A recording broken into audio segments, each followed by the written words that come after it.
যে ব্যক্তি সূরা কাহাফের প্রথম 10 আয়াত মুখস্থ করবে সে দাজ্জালের ফিতনা থেকে মুক্তি পাবে। দাজ্জালের নাম তো আপনারা শুনেছেন, ভয়ঙ্কর ডেঞ্জারাস একটা ক্যারেক্টার।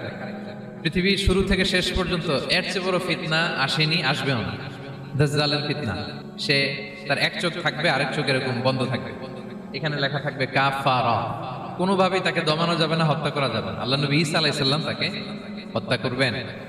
তো যে ব্যক্তি সূরা কাহাফ তেলাওয়াত করবে, সূরা কাহাফের প্রথম 10 আয়াত বিশেষ করে মুখস্থ রাখবে, আল্লাহ তাআলা উসিমা মিন ফিতনাতিদ দাজ্জাল, দাজ্জালের ফিতনা থেকে তাকে বাঁচাবেন। তো আমরা দাজ্জালের ফিতনা থেকে বাঁচতে চাই কি চাই না? আমরা যেন সূরা কাহাফের প্রথম 10 আয়াত মুখস্থ করি, সূরা কাহাফ যেন জুমার দিন আমরা তেলাওয়াত করি। So now the question arises, what is the relationship of সূরাতুল কাহাফ উইথ দাজ্জাল? দাজ্জালের সাথে সূরা কাহাফের রিলেশনটার কারণ কি? এর কারণ হচ্ছে দাজ্জাল আমাদেরকে যে সমস্ত জিনিস দিয়ে ফিতনায় ফেলবে, ওই ফিতনাগুলোর সলিউশন আল্লাহ তাআলা সূরা কাহাফের ভিতরে রেখে দিয়েছেন।